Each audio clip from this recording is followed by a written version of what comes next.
Welcome to the Jarrow Paranormal podcast, where the past has never really gone and the stories buried beneath our streets still whisper if you know how to listen.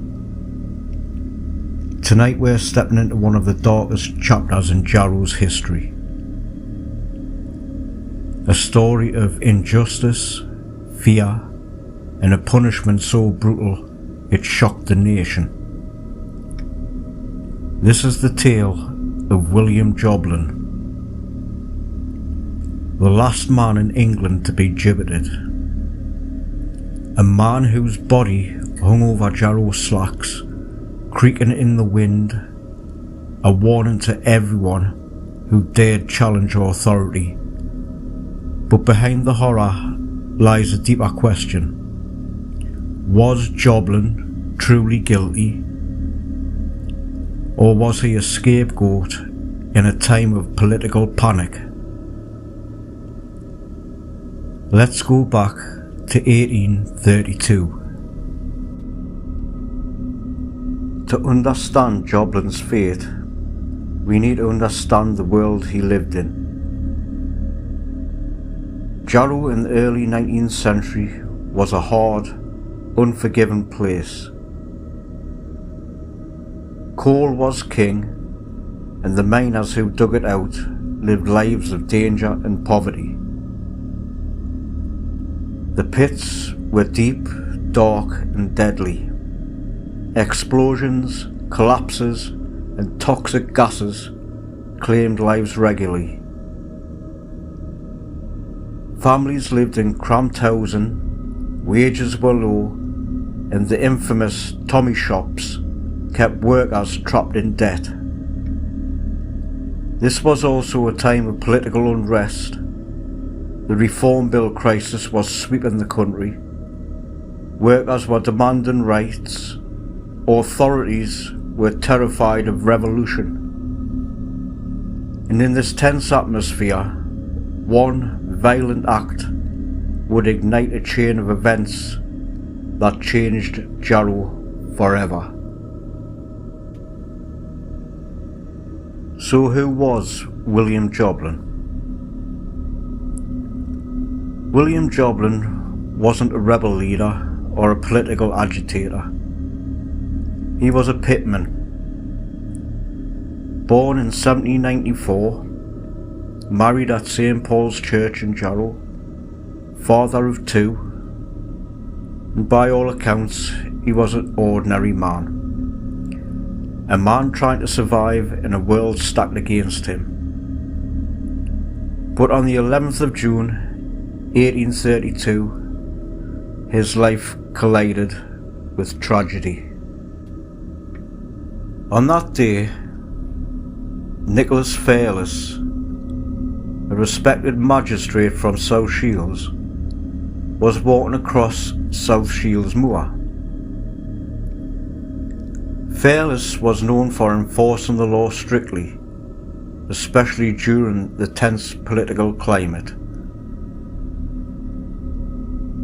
Somewhere on that lonely stretch of land, he was attacked, beaten brutally, left bleeding on the ground. Witnesses later claimed they saw Jobling nearby, drunk, unsteady and confused.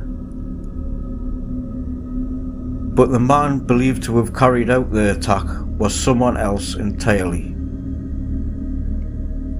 Ralph Armstrong, a known troublemaker who fled the region and was never seen again.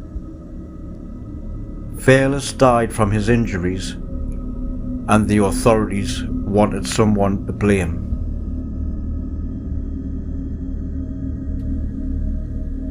Jobling was arrested quickly. His trial at Durham was shockingly brief, barely a day.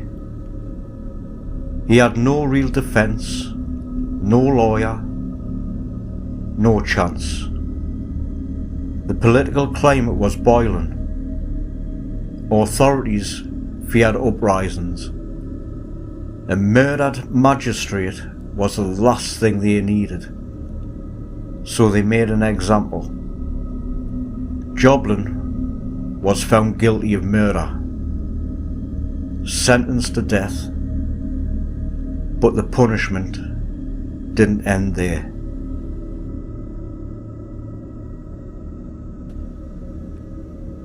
On August the 3rd, 1832, Jobling was hanged at Durham.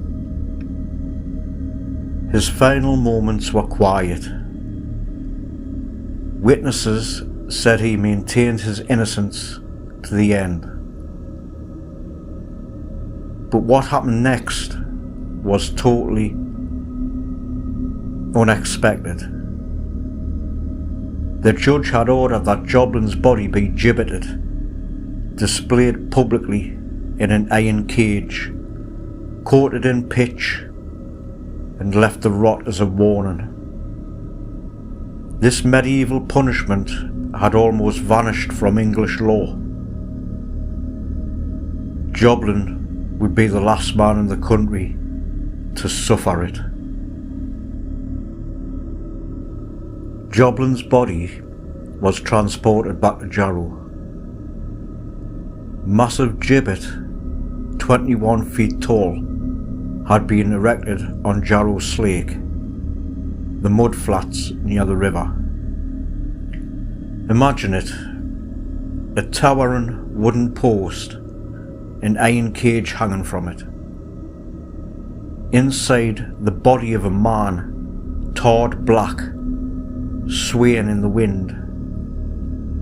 For weeks, maybe months, Jobling's remains hung there. His wife, Isabella, could see it from the window of their small miner's cottage.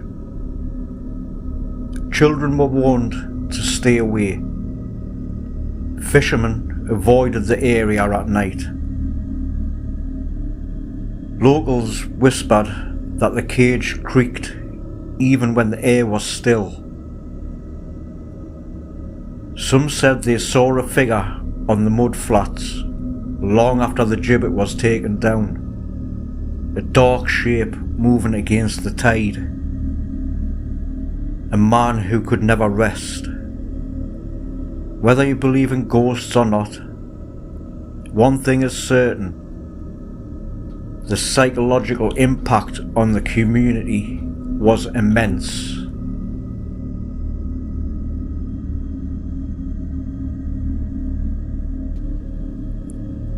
Was Jobling guilty? Well, modern historians overwhelmingly agree Jobling's trial was rushed. The evidence was weak. The real suspect escaped. Jobling was a convenient target. A poor miner in a time when the authorities needed to show strength. His execution wasn't justice, it was politics. Today, Jobling's story is woven into Jarrow's identity, a symbol of injustice, a reminder of the harshness of early industrial life, and a warning about what happens when fear overrides fairness. Events like the Rebel Town Festival keep his memory alive. Local historians continue to research his case, and the mud flats of Jarrow Slake still hold the echoes of that terrible summer. Thank you for joining us for this journey into one of Jarrow's darkest stories. If you've enjoyed this episode, follow the podcast, share it with friends, and let me know what local legend or historical mystery you'd like to explore next. And remember, the past is never as far away as it seems.